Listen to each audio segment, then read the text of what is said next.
어머님은 그냥 사인만 하시면 돼요. 아시잖아요. 이 집 이제 제 거나 다름없어요. 그 말을 들었을 때 저는 알았습니다. 제 아들의 아내가, 아니, 이 여자가 처음부터 노린 게 뭐였는지를, 70평생 일해서 모은 제 집을 빼앗으려던 아들과 며느리. 대체 어떻게 이런 일이. 하지만 이 여자는 몰랐습니다. 제가 조용히 반격하고 있다는 것을. 사연 시작하기 전에 구독과 좋아요를 살짝 부탁드립니다. 안녕하세요. 저는 이선아입니다. 올해 70이 됐습니다.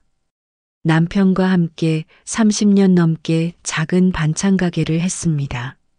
새벽 5시에 일어나 시장에 가고 밤 10시에 문을 닫는 게 제 일상이었습니다. 손이 거칠어지고 허리가 아파도 그게 제 인생이었습니다. 처음엔 단칸방에서 시작했습니다. 아들 민재가 어렸을 때는 방 한쪽에서 반찬을 만들고 다른 한쪽에서 잠을 잤습니다. 그렇게 모은 돈으로 조금씩 더 큰 가게로 옮겼고 결국엔 3층짜리 주택을 지었습니다. 작년에 남편을 보냈습니다. 그때부터 혼자가 됐습니다. 어머니, 혼자 위험하니까 저희랑 같이 지내요. 아들의 말을 믿었습니다. 그게 제 실수였습니다. 하지만 저는 배웠습니다. 가족이라도 때론 남보다 못할 수 있다는 것을. 남편의 영정사진을 거실 선반 위에 모셨을 때 집안이 이렇게 고요할 수 있다는 걸 처음 알았습니다. 여보, 당신 없으니까 이 집이 너무 크네. 혼잣말이 나왔지만 대답은 없었습니다. 이곳 벽 하나하나에 우리 내외의 손때가 묻어 있었습니다. 계단 손잡이를 쓸어 내려가며 2층으로 올라갔습니다. 민재 방 앞에서 잠시 망설였습니다. 아들은 결혼 후 이 집을 떠났지만 그래도 가끔 들를 때 쓰라고 그대로 두었던 방입니다. 문고리를 돌리자 삐걱 소리가 났고 방 안엔 먼지 냄새가 희미하게 감돌았습니다. 책상 위엔 대학 시절 교과서가 몇 권 쌓여 있고 벽엔 오래된 가족 사진이 걸려 있었습니다. 사진 속 민재는 웃고 있었습니다. 제 손을 꼭 잡고 있던 그 작은 손의 온기가 아직도 생생합니다. 그때는 정말 엄마 아들이었는데. 서랍을 열어 먼지를 털어내려다가 안쪽에 접힌 종이 하나를 발견했습니다. 펼쳐보니 민재의 필체였습니다. 어머니 명의 통장 정리, 진명의 이전 절차 확인, 유진이랑 상해 후 진행. 글자 하나하나가 눈에 박혔습니다. 아무렇지 않은 척 서랍을 천천히 닫았습니다. 방문을 나서려는데 계단 아래에서 초인종 소리가 들렸습니다. 민재였습니다. 어머니 계세요? 목소리가 평소보다 조금 높았습니다. 급하게 온 것 같았습니다. 저는 침착하게 계단을 내려갔고 현관문을 열었습니다. 어머니, 혼자 계시니까 걱정돼서 왔어요. 민재는 손에 과일 봉지를 들고 있었습니다. 하지만 그의 시선은 제 얼굴이 아니라 거실 안쪽으로 향했습니다. 무언가를 확인하려는 듯한 눈빛이었습니다. 들어와라. 차 한 잔 줄게. 아니요, 괜찮아요. 어머니, 잠깐 앉으세요. 할 말이 있어요. 소파에 나란히 앉았습니다. 민재는 한참을 말없이 손가락을 꼬았다가 펴길 반복하더니 마침내 입을 열었습니다. 어머니, 이제 혼자 사시기 힘들잖아요. 집도 너무 크고 관리하기 위험하고. 저는 대답하지 않고 그의 눈을 바라봤습니다. 민재는 시선을 피하며 말을 이었습니다. 유진이랑 상의했어요. 어머니, 저희랑 같이 지내요. 우리 아파트 방 하나 비워놨으니까 그쪽으로 오시면 돼요. 모신다는 말이 아니었습니다. 같이 지낸다. 오시면 된다. 그 단어 선택이 묘하게 가슴을 찔렀습니다. 저는 천천히 고개를 저었습니다. 민재야, 고맙지만 난 여기서 살 거다.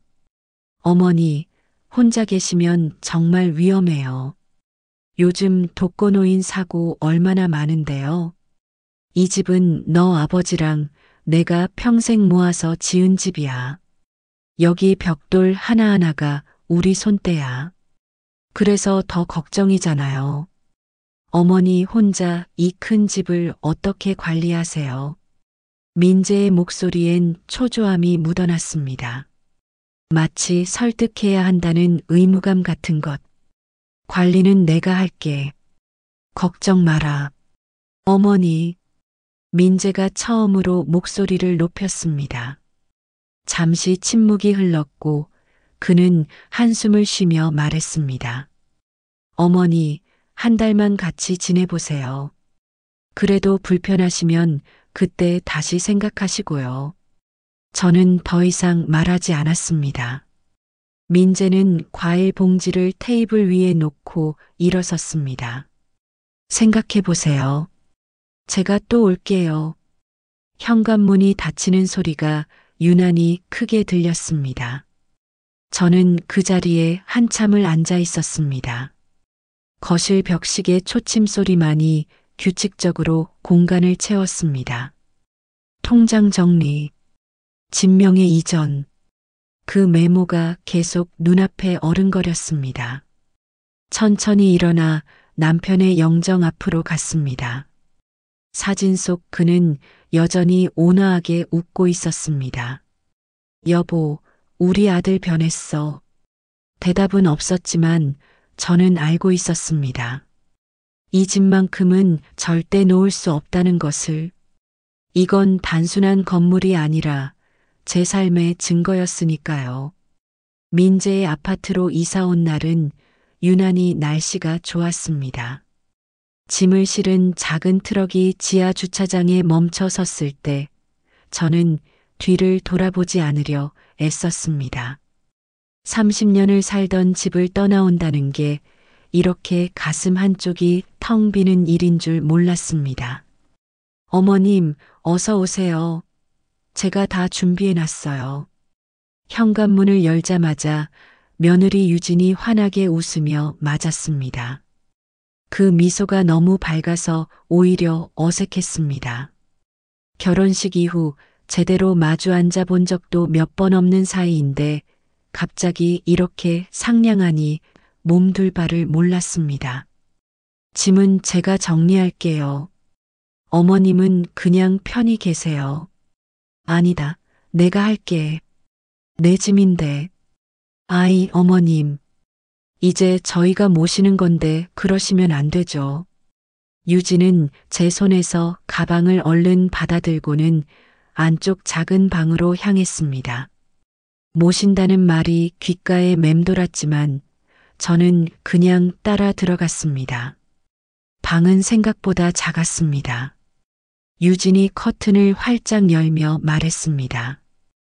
햇빛 잘 들죠? 제가 이불도 새로 샀어요.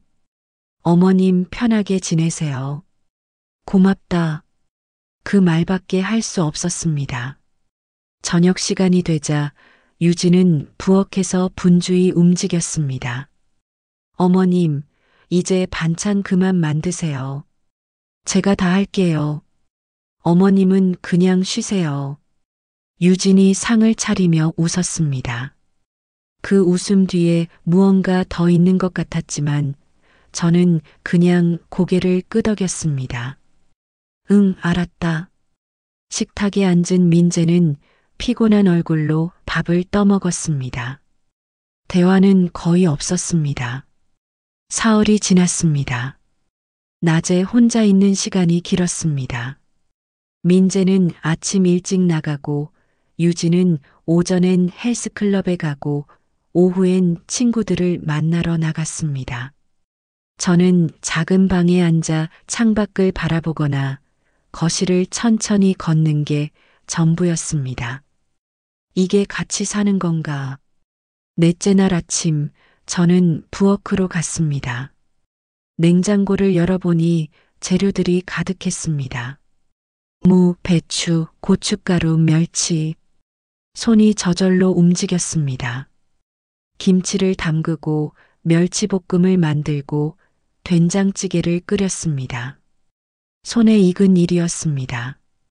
오후 늦게 유진이 돌아왔을 때 식탁 위엔 제가 만든 반찬이 놓여 있었습니다. 어머님, 이거 어머님이 하신 거예요? 응, 혼자 있으니까 심심해서. 유진의 표정이 묘하게 굳었습니다. 미소는 유지했지만 눈빛이 차가워졌습니다. 어머님, 제가 반찬은 다 만든다니까요. 괜히 힘드시게. 아니다, 괜찮아. 내가 원래 이런 거 하던 사람이야. 유진은 더 이상 말하지 않고 냉장고에 반찬을 넣었습니다. 하지만 그 동작이 어딘지 거칠었습니다. 이틀 뒤 쓰레기를 버리려고 부엌에 갔다가 저는 쓰레기통 뚜껑을 열었습니다. 그리고 멈췄습니다. 제가 만든 김치가 거기 있었습니다. 멸치볶음도 된장도 한 젓가락도 건드리지 않은 채 비닐봉지에 쌓여 버려져 있었습니다. 손이 떨렸습니다. 쓰레기통 뚜껑을 천천히 닫고 저는 그 자리에 한참을 서 있었습니다. 버렸구나. 내가 만든 걸.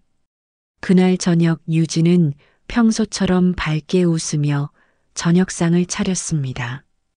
어머님, 오늘 반찬 맛있죠?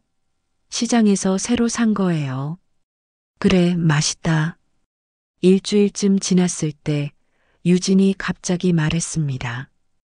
어머님, 오늘 저녁에 손님들 오세요. 민재 회사 사람들인데 중요한 분들이라서요. 그래. 그럼 내가 음식 좀. 아니에요. 어머님은 그냥 방에 계세요. 제가 다 준비할게요. 저녁 6시쯤 초인종이 울렸습니다. 남자 목소리 서너 명이 거실로 들어왔고 웃음소리가 들렸습니다. 저는 방 안에 앉아 그 소리를 들었습니다. 1시간쯤 지났을까? 목이 말라 부엌에 물을 마시러 나갔습니다. 거실을 지나가려는데 유진이 얼른 다가왔습니다. 어머님, 불편하시면 제가 갖다 드릴게요. 아니야, 괜찮아. 하지만 유진은 제 팔을 살짝 잡으며 부엌 쪽으로 밀어냈습니다. 손님들 앞에선 좀 우리 체면이 있잖아요. 어머님도 불편하실 테니까 방에 계세요. 저는 아무 말 없이 물을 마시고 방으로 돌아왔습니다. 문을 닫자 웃음소리가 희미하게 들렸습니다. 체면이 없나 보다 나는. 침대에 앉아 손을 내려다봤습니다. 평생 반찬을 만들고 집을 일구고 가족을 먹여 살린 이 손이 이제는 체면을 구기는 손이 된 걸까요? 밤 11시쯤 손님들이 떠났습니다. 하지만 얼마 지나지 않아 또 다른 발소리가 들렸습니다. 그래서 재개발 투자건은 어떻게 됐어? 이번 주까지 계약서 받아야 돼. 명의만 정리되면 바로 진행할 수 있어. 확실한 거지? 돈이 적은 게 아니잖아. 걱정 마. 다 계획대로야. 유진의 목소리가 들렸습니다. 평소와 달리 낮고 진지한 목소리였습니다. 저는 방문 틈으로 귀를 기울였습니다. 재개발, 명의, 계약서, 무슨 일을 꾸미는 거야? 12시가 넘어서야 남자들이 떠났고 집안이 다시 조용해졌습니다. 아파트에서 한 달이 지났습니다. 달력을 넘길 때마다 이곳이 점점 더 낯설게 느껴졌습니다. 민재가 집에 들어오는 시간이 점점 늦어졌습니다. 처음엔 8시였던 퇴근 시간이 9시가 되고 10시가 되고 어느 날부턴 11시가 넘어서도 현관문 소리가 들리지 않았습니다. 저는 거실 소파에 앉아 시계를 보고 또 봤습니다. 초침 소리가 유난히 크게 들렸습니다. 유진은 방에서 텔레비전을 보며 웃고 있었고 저는 혼자 어둑한 거실에 앉아 있었습니다. 11시 반쯤 현관문이 열렸습니다. 민재가 비틀거리며 들어왔습니다. 술 냄새가 났습니다. 민재야, 밥은 먹었니? 네. 짧은 대답이었습니다. 현관에서 신발을 벗으며 제 얼굴을 한 번도 쳐다보지 않았습니다. 그냥 복도를 지나 안방으로 향했습니다. 오늘 회식이었어? 예. 또 짧은 대답. 민재는 멈추지 않고 방문을 열었습니다. 민재야, 잠깐만. 어머니, 피곤해요. 나중에 얘기해요. 나중에. 나중엔 언제지? 이틀 뒤도 똑같았습니다. 대화는 없었습니다. 일주일이 지났을 때 저는 용기를 내어 민재 방문을 두드렸습니다. 민재야, 엄마 좀 들어가도 되겠니? 안에서 한숨 소리가 들렸습니다. 들어오세요. 방문을 열고 들어가자 민재는 침대에 비스듬히 누워 휴대폰을 보고 있었습니다. 제가 들어가도 눈을 떼지 않았습니다. 민재야, 요즘 무슨 일 있니? 너무 늦게 들어오고. 회사 일이에요. 바빠서 그래요. 그래도 너무 늦잖아. 몸은 괜찮고?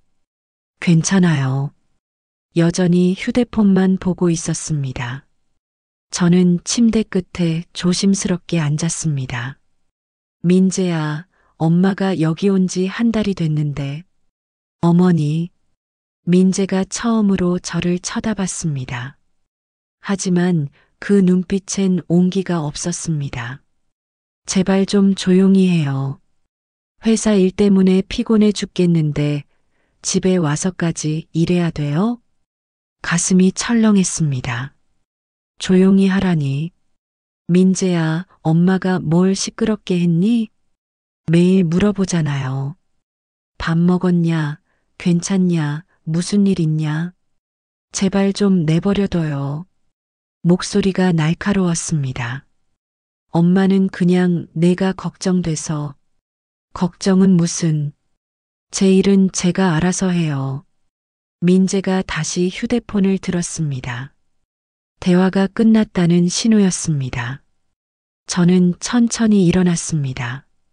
그래, 알았다. 엄마가 미안하다. 방문을 나서는데 뒤에서 민재의 목소리가 들렸습니다. 어머니, 문 닫고 나가세요. 며칠 뒤 민재는 주말에도 집에 있지 않았습니다. 아침 일찍 나가서 밤늦게 들어왔습니다. 유진은 평소처럼 웃으며 말했습니다. 어머님, 민재 요즘 프로젝트 때문에 정신없어요. 이해해 주세요. 그래도 주말인데. 그러게요. 저도 아쉽지만 어쩌겠어요. 유진의 말투엔 아쉬움이 없었습니다. 오히려 담담했습니다. 어느 날 저녁 저는 거실에서 텔레비전을 보고 있었습니다. 민재가 10시쯤 들어와 소파에 털썩 앉았습니다. 유진이 물 한 잔을 가져다 주며 말했습니다. 여보, 오늘 김 과장이 전화했어. 내일 서류 좀 챙겨달래. 알았어. 그리고 어머님 집 말이야.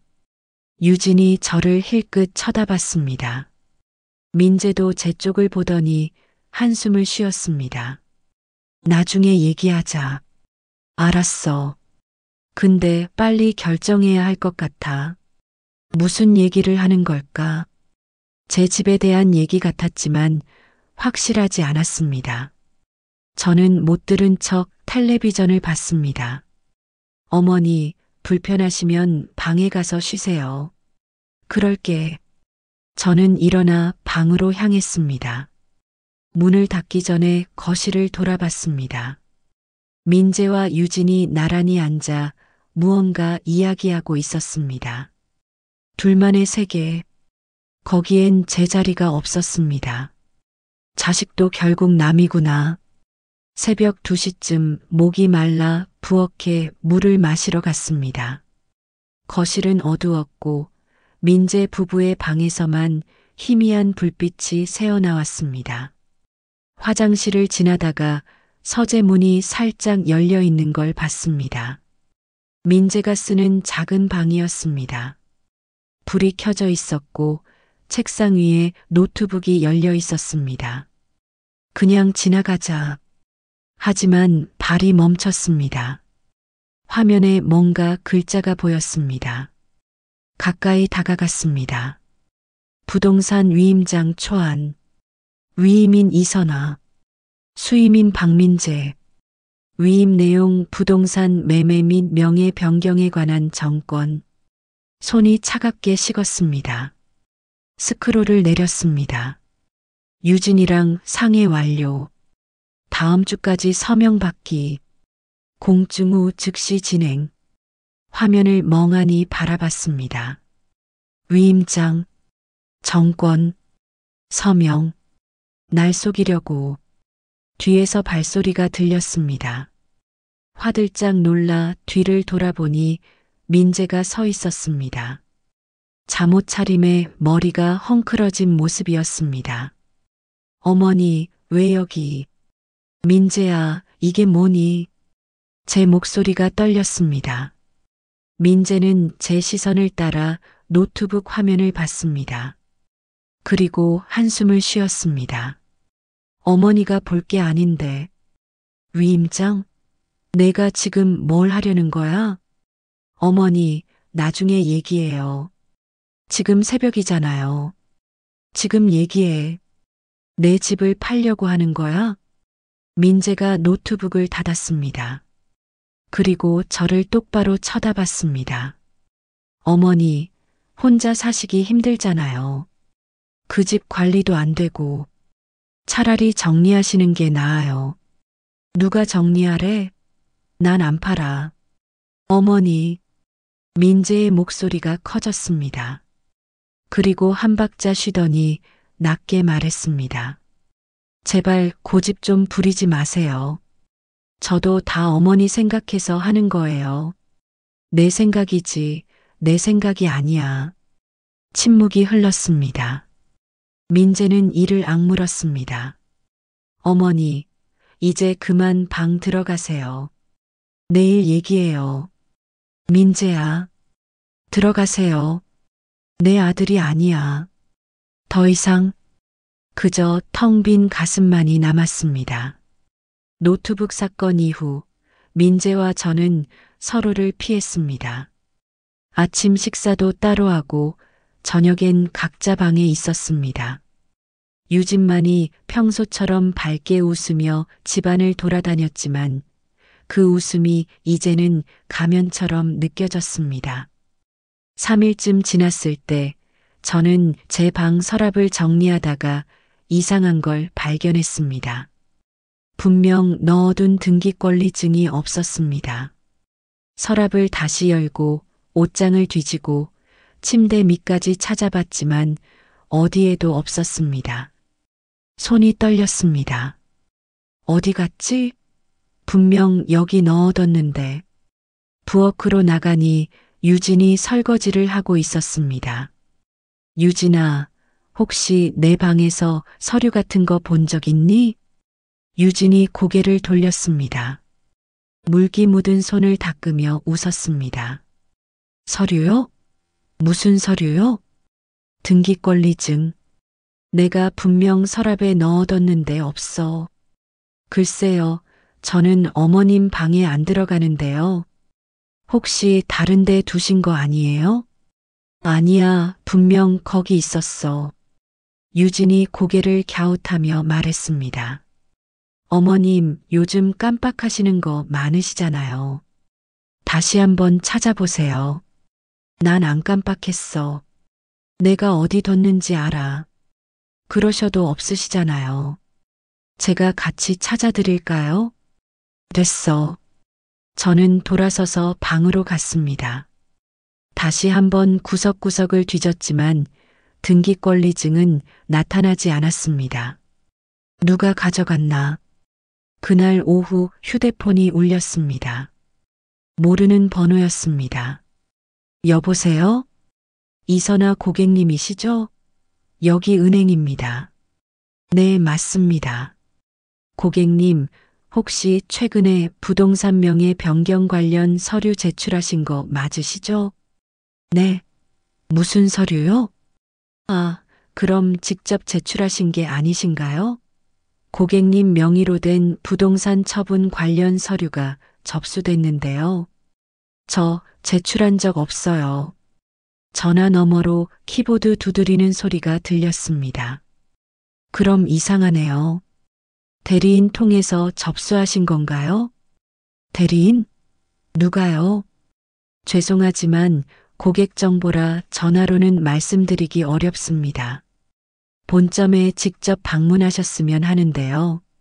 알겠습니다. 감사합니다. 명의 변경, 대리인, 서류 접수, 민재가 벌써 시작한 거야? 거실로 나가니 유진이 소파에 앉아 잡지를 보고 있었습니다. 유진아, 은행에서 전화 왔는데 무슨 서류가 접수됐대? 유진이 잡지에서 눈을 떼지 않고 대답했습니다. 그래요? 무슨 서류요?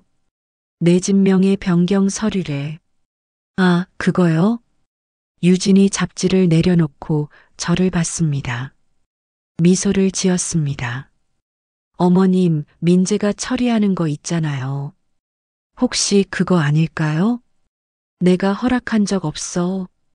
어머님, 요즘 치매 많다잖아요. 혹시 깜빡하신 거 아니에요? 치매. 그 단어가 가슴을 찔렀습니다. 유진은 여전히 웃고 있었습니다. 난 치매 아니야. 그러시겠죠. 근데 등기권리증도 어디 두셨는지 기억 안 나신다며요? 그런 게 치매 초기 증상이래요. 손이 떨렸습니다. 너무 걱정 마세요. 저희가 다 알아서 할게요. 어머님은 그냥 편히 쉬세요. 유진이 부엌으로 가버렸습니다. 저는 소파에 주저앉았습니다. 날 미치게 만들려는 거야. 스스로를 의심하게 만드는 것. 그게 가장 잔인한 방법이라는 걸 그때 알았습니다. 밤이 되자 민재가 들어왔습니다. 저는 거실에서 기다리고 있었습니다. 민재야, 은행에서 전화 왔어. 민재가 신발을 벗으며 대답했습니다. 아, 그거요? 제가 처리한 거예요. 내 허락 없이? 어머니, 그 집 혼자 관리하시기 힘들잖아요. 제가 도와드리는 거예요. 도움이 아니라 빼앗는 거잖아. 민재가 저를 쳐다봤습니다. 표정이 굳었습니다. 어머니, 왜 그렇게 의심하세요? 전부 다 어머니 위해서 하는 건데. 내 위해서? 내 위해서지. 어머니, 제발 좀 이해해 주세요. 저도 이게 쉬운 일 아니에요. 그럼 하지 마. 난 안 팔아. 민재가 한숨을 쉬었습니다. 그리고 방으로 들어가 버렸습니다. 밤 12시쯤 저는 잠이 오지 않아 방에서 뒤척였습니다. 천장을 올려다봤습니다. 선풍기 옆에 뭔가 작은 게 보였습니다. 작은 카메라였습니다. 날 감시했어. 이것들이 저 카메라가 계속 저를 보고 있다는 생각에 온몸에 소름이 돋았습니다. 다음 날 아침 저는 평소처럼 일어났습니다. 유진에게 인사하고 아침을 먹고 아무렇지 않은 척 했습니다. 하지만 마음속으론 계획을 세우고 있었습니다. 이제는 당하고만 있을 수 없었습니다. 오후에 혼자 있을 때 저는 옷장 깊숙한 곳에 숨겨둔 비밀 금고를 꺼냈습니다. 남편이 살아있을 때 만들어둔 것, 아무도 모르는 곳. 금고를 열자 통장 몇 개와 오래된 녹음기가 나왔습니다. 남편이 중요한 거래할 때 쓰던 거였습니다. 이걸로 녹음해야 해. 녹음기를 침대 밑에 숨겼습니다. 그리고 휴대폰을 꺼내 손녀 아라에게 문자를 보냈습니다. 아라야, 할머니한테 혹시 이상한 일 생기면 이 녹음기 들어봐라. 침대 밑에 있다. 녹음기를 숨긴 지 이틀째 되는 날 저녁 유진이 갑자기 말했습니다. 어머님, 오늘 밤에 손님들 오세요. 민재 사업 관계자분들인데 중요한 분들이라서요. 그래, 내가 뭐 준비할까? 아니에요. 다 제가 할게요. 어머님은 방에서 쉬세요. 또 그 말이었습니다. 방에서 쉬라는 것. 보이지 말라는 뜻. 알았어. 저는 대답했지만 이번엔 달랐습니다. 방문을 열어두고 녹음기를 켰습니다. 침대 밑에 숨겨둔 채로 오늘은 다 들어야 해. 저녁 8시쯤 초인종이 울렸습니다. 남자 목소리 두셋이 현관으로 들어왔습니다. 웃음소리가 들렸고 유진의 높은 목소리가 섞였습니다. 어서 오세요. 기다리고 있었어요. 거실에서 술잔 부딪히는 소리가 났습니다. 저는 방문 틈으로 귀를 기울였습니다. 그래서 이번 계약은 언제쯤 확정돼요? 다음 주면 될 거예요.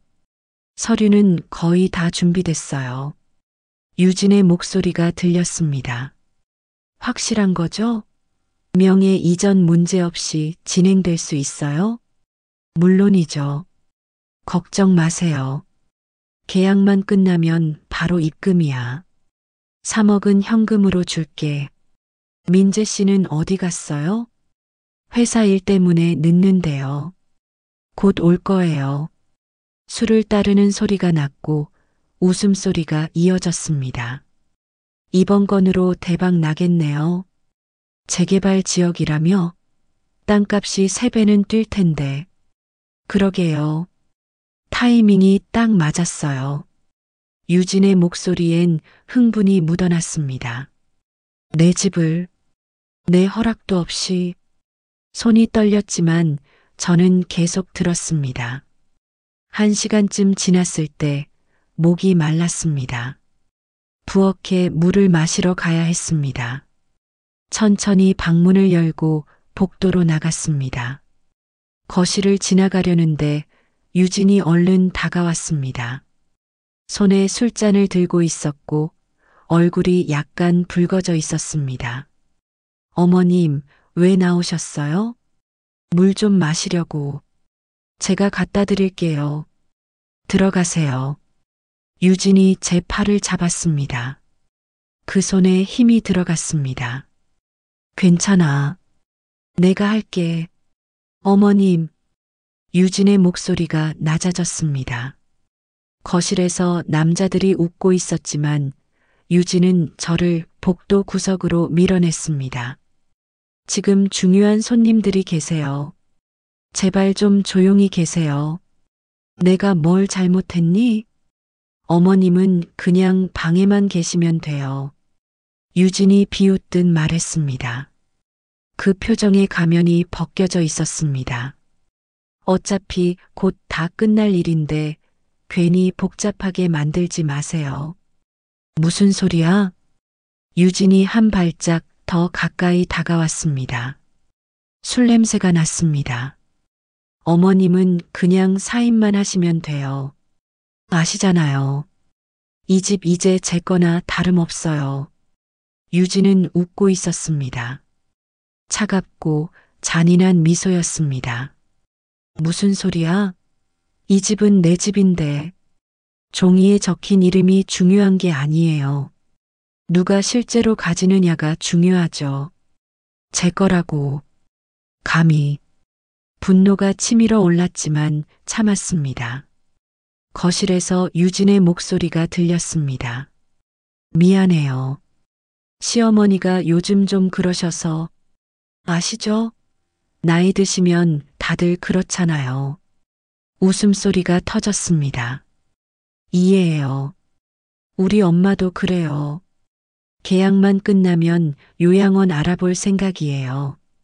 집에 있으면 서로 힘들거든요. 요양원에 보내려고. 분노와 굴욕이 뒤섞였습니다. 하지만 그보다 더 강한 감정이 올라왔습니다. 절대 안 당해.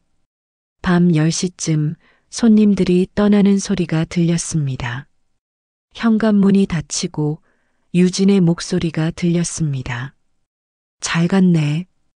이제 서류만 받으면 돼. 민재의 목소리가 들렸습니다. 어머니한테 뭐라고 했어? 아무것도 안 했어. 그냥 방에 계시라고만 했지. 서명은 언제 받을 거야? 이번 주 안에. 걱정 마. 다음 날 아침 저는 평소처럼 일어났습니다. 아침을 먹었습니다. 하지만 달라진 게 있었습니다. 제 눈빛이 달라졌습니다.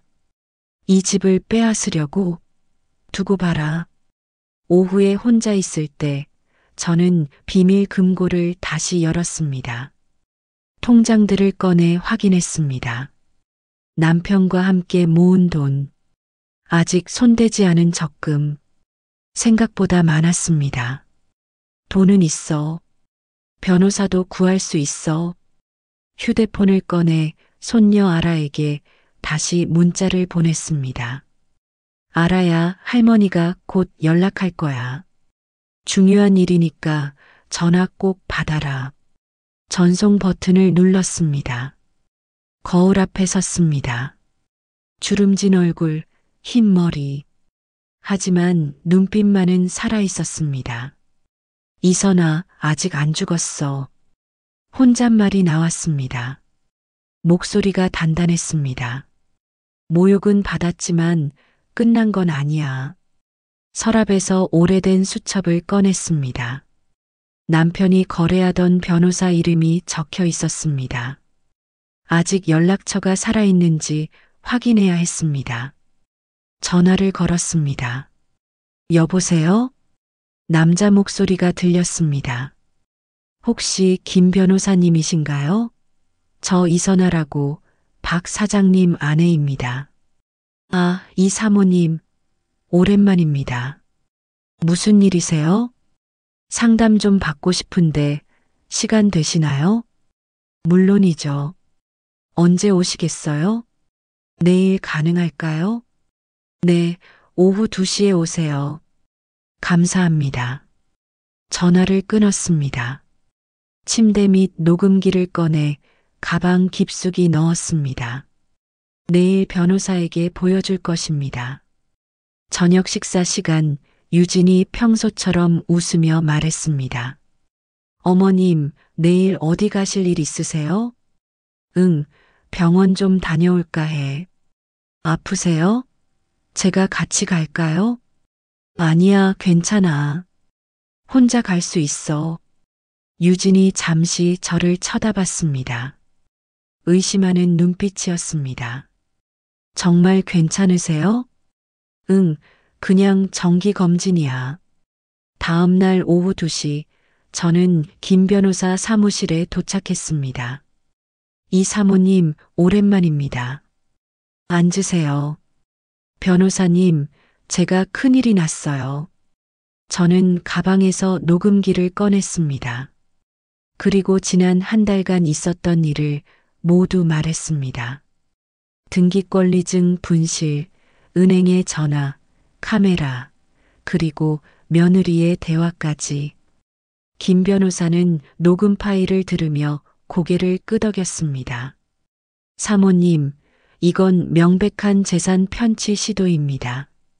녹음 파일이 결정적 증거가 되겠습니다. 그럼 제 집을 지킬 수 있나요? 물론입니다. 명예 이전은 본인 동의 없이 불가능합니다. 위임장도 공증이 필요하니 사모님이 직접 서명하지 않으시면 무효입니다. 그럼 어떻게 해야 하나요? 일단 등기권리증 분실 신고를 하시고 은행에 명의 변경 시도가 있었다는 사실을 공식적으로 알려야 합니다. 그리고 필요하다면 고소도 가능합니다. 제 아들을 고소하는 건가요? 며느리를 고소하시는 겁니다. 사모님, 이건 가족 문제가 아니라 범죄입니다. 김 변호사의 말이 차갑지만 정확했습니다. 알겠습니다. 일단 서류부터 준비하겠습니다. 사무실을 나와 택시를 탔습니다. 아파트에 도착했을 때 민재가 먼저 와 있었습니다. 거실 소파에 앉아 서류를 보고 있었습니다. 어머니, 어디 다녀오셨어요? 병원. 짧게 대답하고 제 방으로 가려는데 민재가 불렀습니다. 어머니, 잠깐만요. 할 말이 있어요. 돌아서니 민재가 서류 몇 장을 들고 있었습니다. 이거 좀 보세요. 어머니 집 관련 서류인데 서명만 해주시면 돼요. 무슨 서류인데? 관리 위임 서류요. 제가 대신 집을 관리하겠다는 거예요. 이건 위임이 아니라 처분 권한이잖아. 어머니, 똑같은 거예요. 제가 관리만 하는 거라니까요. 아니야. 이건 팔 수 있다는 거잖아. 어머니, 왜 그렇게 의심하세요? 의심? 내가 한 짓을 다 알아. 제가 뭘 했는데요? 목소리가 높아졌습니다. 저는 서류를 테이블 위에 내려놓았습니다. 민재야, 너한테 준 게 얼마인데? 갑자기 왜 그러세요? 대학 등록금, 결혼 자금, 집 살 때 보탠 돈. 다 합치면 얼마야? 민재가 입술을 깨물었습니다. 그건 부모가 자식한테 당연히 해주는 거잖아요. 당연? 그래서 이제 날 이렇게 버리니? 버린다니요. 제가 언제 어머니를. 지금 이 서류가 뭐야? 내 집을 빼앗으려는 게 아니고 뭐야? 민재가 소파에서 벌떡 일어났습니다. 어머니, 정말 이러시려고요? 제가 얼마나 고생하는데. 내 고생? 내 고생은? 어머니는 이제 편히 쉬시면 되잖아요. 왜 이렇게 고집을 부리세요? 고집이 아니야. 내 권리야. 침묵이 흘렀습니다. 민재는 이를 악물고 서류를 집어들었습니다. 알겠어요. 그럼 어머니 마음대로 하세요. 방으로 들어가려는데 저는 마지막으로 물었습니다. 민재야, 난 정말 내 엄마가 아니니? 민재가 멈췄습니다. 하지만 돌아보지 않았습니다. 어머니도 이제 좀 현실을 보세요. 그리고 방문을 닫았습니다. 끝이구나. 옷장을 열고 깊숙한 곳에 숨겨둔 비밀 금고를 꺼냈습니다. 안에는 통장 5개가 있었습니다. 하나씩 꺼내 확인했습니다. 첫 번째 통장 정기 적금 5천만 원. 두 번째 통장 정기 예금 3천만 원. 세 번째 통장 보통 예금 2천만 원. 생각보다 많았습니다. 남편과 함께 조금씩 모았던 돈. 아무도 모르는 비상금이었습니다. 금고 바닥에 USB 하나가 더 있었습니다. 남편이 중요한 거래할 때 녹음했던 파일들이 저장돼 있는 것. 증거는 충분해. 통장들을 다시 금고에 넣고 USB만 따로 꺼냈습니다. 침대 밑에 숨겨둔 녹음기 옆에 놓았습니다. 휴대폰을 꺼내 손녀 아라에게 전화를 걸었습니다. 신호음이 울렸습니다. 할머니? 아라야, 할머니 목소리 들리니? 네, 할머니. 무슨 일이세요? 할머니가 곧 큰일을 할 거야. 그 전에 너한테 말해두고 싶어서. 큰일이요? 무슨 일인데요? 나중에 알게 될 거야. 지금은 할머니 말만 잘 들어도. 할머니 무서워요. 괜찮으세요? 괜찮아. 할머니는 이제 괜찮아. 전화를 끊고 침대에 앉았습니다. 머릿속으로 계획을 세웠습니다. 내일 은행에 가서 명예 변경 시도를 차단하고 등기권리증 분실 신고를 하고 김 변호사에게 고소장 작성을 의뢰해야 했습니다. 하나씩 차근차근. 새벽 2시쯤 복도에서 발소리가 들렸습니다. 민재와 유진이 속삭이는 소리가 희미하게 들렸습니다. 어머니가 이상해. 뭔가 눈치챈 것 같아. 괜찮아. 내일 서명만 받으면 돼. 억지로라도? 그렇게 되면 어쩔 수 없지. 그래, 보자. 누가 이기나. 그날은 비가 내렸습니다. 창밖으로 빗소리가 들렸고 하늘은 회색빛이었습니다. 아침 일찍 김 변호사에게서 전화가 왔습니다. 사모님, 고소장 준비 다 됐습니다. 오늘 오후에 경찰서에 제출하겠습니다. 감사합니다, 변호사님. 그리고 사모님, 오늘 혹시 서명 요구받으시면 절대 하지 마세요. 어떤 이유로든요. 알겠습니다. 전화를 끊고 거실로 나갔습니다. 유진이 부엌에서 커피를 내리고 있었습니다. 평소처럼 웃고 있었지만 그 미소 뒤에 긴장이 보였습니다. 어머님, 잘 주무셨어요? 응. 짧게 대답하고 소파에 앉았습니다. 유진이 커피를 가져와 테이블에 놓았습니다. 어머님, 오늘 민재 일찍 들어온대요. 같이 저녁 먹어요. 그래. 무언가 계획이 있다는 걸 직감했습니다.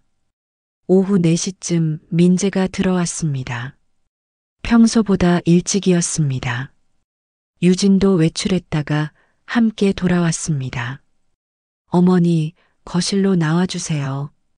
민재와 유진이 소파에 나란히 앉아 있었고 저는 그 맞은편에 앉았습니다.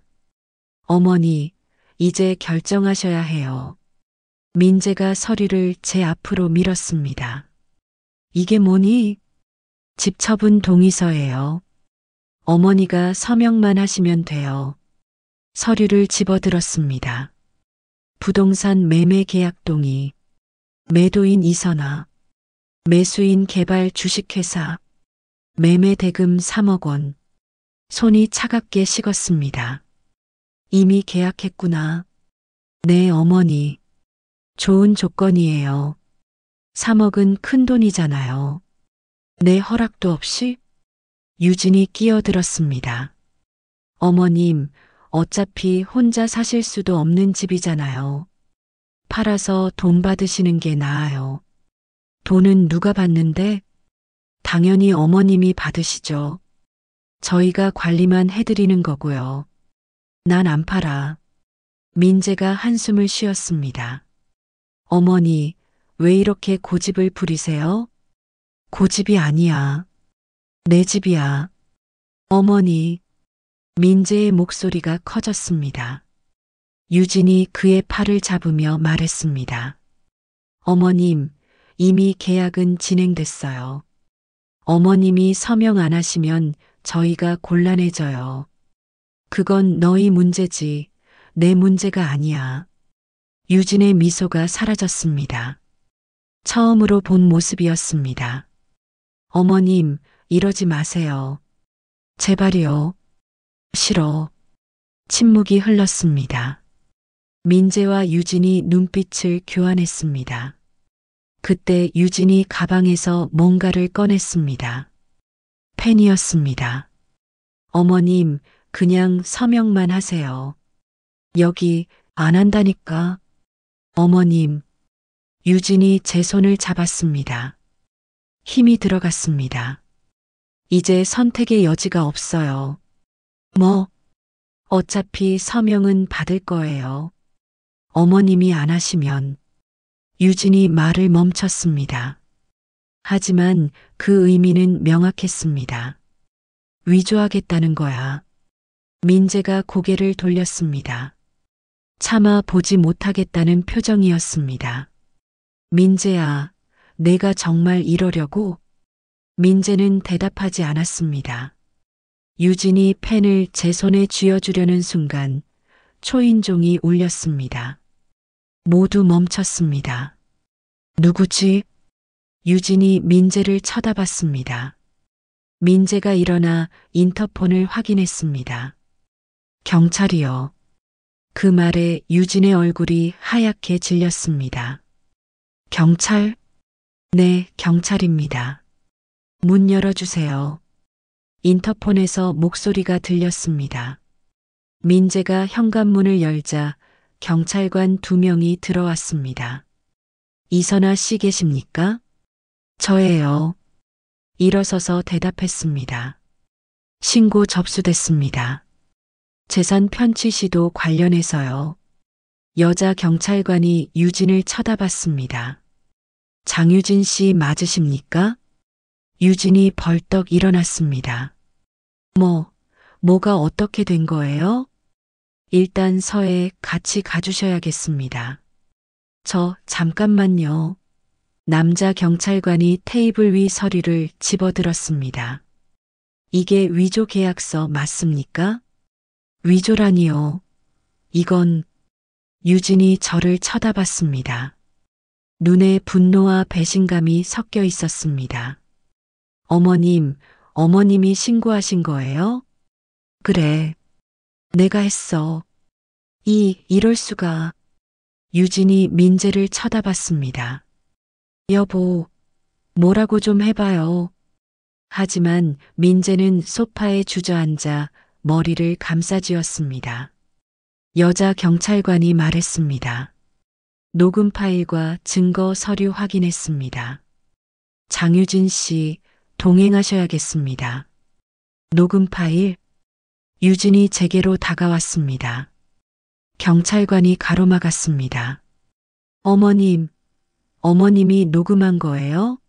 저를 이렇게 배신하시는 거예요? 배신? 저는 천천히 말했습니다. 배신한 건 너야. 날 속이고 내 집을 빼앗으려 한 게 누군데. 저는 그냥. 유진의 목소리가 떨렸습니다. 이건 조작이야. 저 여자가 치매라니까요. 제대로 된 판단도 못하는 사람이에요. 치매. 또 그 단어를 꺼냈습니다. 저는 유진을 똑바로 쳐다봤습니다. 나는 잊지 않았다. 나를 무시한 내 얼굴을, 쓰레기통에 버린 내 음식을, 요양원에 보내려던 내 계획을. 유진의 입이 벌어졌습니다. 어머님, 이제 그만 어머님이라고 부르지 마. 경찰관이 유진의 팔을 잡았습니다. 가시죠. 안 돼요. 저는 아무것도 안 했어요. 유진이 소리쳤지만 경찰관은 그녀를 현관으로 데려갔습니다. 민재가 일어나려다가 다시 주저앉았습니다. 어머니가 정말 이러시려고요? 저는 아들을 내려다봤습니다. 민재야, 넌 더 이상 내 아들이 아니야. 어머니, 내가 먼저 날 버렸어. 이제 난 날 지킬 뿐이야. 현관문이 닫혔습니다. 유진의 울부짖는 소리가 복도에 울렸지만 점점 멀어졌습니다. 거실엔 저와 민재만 남았습니다. 민재는 한참을 고개를 숙이고 있더니 천천히 일어났습니다. 어머니, 제가 잘못했습니다. 이제 짐 싸. 네, 내일까지 나가. 이 집은 이제 내 집이 아니야. 민재의 얼굴이 일그러졌습니다. 하지만 아무 말도 하지 못했습니다. 저는 제 방으로 들어갔습니다. 문을 닫고 침대에 앉았습니다. 온몸이 떨렸지만 눈물은 나오지 않았습니다. 끝났어. 밤이 깊어갔습니다. 민재가 짐을 싸는 소리가 들렸습니다. 다음 날 아침 민재는 말없이 집을 나갔습니다. 현관문이 닫히는 소리를 들으며 저는 생각했습니다. 이제 진짜 혼자구나. 하지만 두렵지 않았습니다. 유진이 구속된 지 일주일이 지났습니다. 민재는 매일 경찰서를 드나들었고 조사를 받았습니다. 공범은 아니지만 방조했다는 혐의였습니다. 저는 아파트를 정리했습니다. 제 짐을 챙기고 방을 깨끗이 치웠습니다. 다시 제 집으로 돌아갈 준비를 했습니다. 마지막 날 손녀 아라가 찾아왔습니다. 대학생인 아라는 눈이 빨갛게 부어 있었습니다. 할머니, 현관에 서서 저를 보더니 아라가 울음을 터뜨렸습니다. 할머니, 정말 죄송해요. 아빠가 그런 짓을 할 줄 몰랐어요. 저는 아라를 안았습니다. 작고 떨리는 몸이었습니다. 아라야, 넌 잘못한 게 없어. 하지만 아빠가 할머니한테 그건 내 아빠 잘못이지. 내 잘못이 아니야. 아라가 한참을 울었습니다. 저는 그 등을 쓰다듬어 줬습니다. 거실로 들어와 나란히 앉았습니다. 아라가 눈물을 닦으며 말했습니다. 할머니, 이제 어떻게 하실 거예요? 집으로 돌아가야지. 혼자요? 응, 혼자. 아라가 제 손을 꼭 잡았습니다. 할머니, 제가 같이 살아도 돼요? 학교 다니면서 할머니 모실게요. 고마운 말이었습니다. 하지만 저는 고개를 저었습니다. 아니다. 넌 내 인생을 살아야지. 하지만 아라야, 할머니는 괜찮아. 이제 진짜 괜찮아. 아라의 눈에서 또 눈물이 흘렀습니다. 할머니 사랑해요. 나도 너 사랑한다. 그날 오후 저는 아라와 함께 짐을 싸서 집으로 돌아갔습니다. 택시가 오래된 동네에 멈춰 섰을 때 가슴이 뛰었습니다. 내 집이야. 드디어 돌아왔어. 대문을 열고 들어서자 먼지 냄새가 났습니다. 2달 동안 비어있던 집이었습니다. 아라가 창문을 열어 환기를 시켰습니다. 할머니, 제가 청소할게요. 아니야, 같이 하자. 둘이서 집을 청소했습니다. 먼지를 털고 바닥을 닦고 이불을 널었습니다. 해가 질 무렵 집은 다시 예전 모습을 찾았습니다. 거실에 앉아 보리차를 마셨습니다. 아라가 옆에 앉아 말했습니다. 할머니, 이 집 정말 좋다. 따뜻해요. 그렇지? 할머니가 평생 일궈온 집이야. 남편의 영정사진이 선반 위에 있었습니다. 저는 그 앞에 꽃을 놓고 절을 했습니다. 여보, 내가 지켰어. 우리 집. 아라도 함께 절을 했습니다. 저녁을 같이 먹고 아라가 돌아갈 시간이 됐습니다. 현관에서 아라가 다시 한번 저를 안았습니다. 할머니, 자주 올게요. 전화도 매일 할게요. 그래, 조심히 들어가. 다음날 김 변호사에게서 전화가 왔습니다. 사모님, 유진 씨 구속 기소됐습니다. 재산 편취 미수죄입니다. 민재는요? 아드님은 불기소 처분 받으셨습니다. 직접 관여한 증거가 없어서요.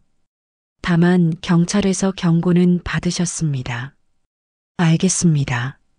사모님, 정말 잘하셨습니다. 당당하셨어요.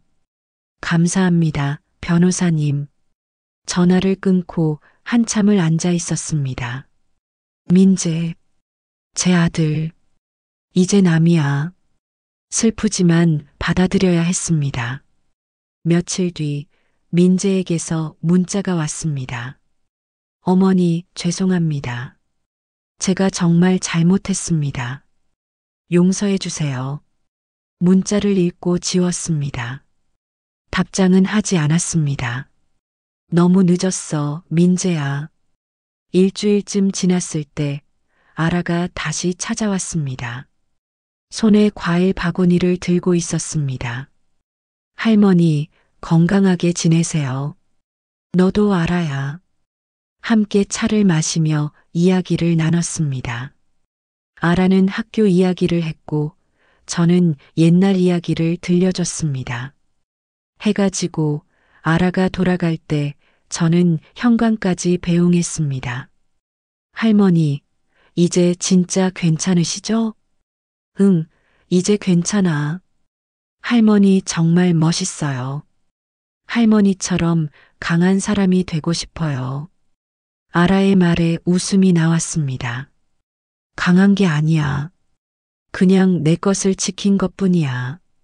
여러분, 오늘 이야기는 어떠셨나요? 댓글로 어디서 시청하고 계신지 의견과 함께 남겨주세요. 오늘도 제 이야기를 끝까지 들어주셔서 고마워요. 여러분 모두 행복하세요. 그럼 다음 이야기에서 또 만나요. 안녕히 계세요.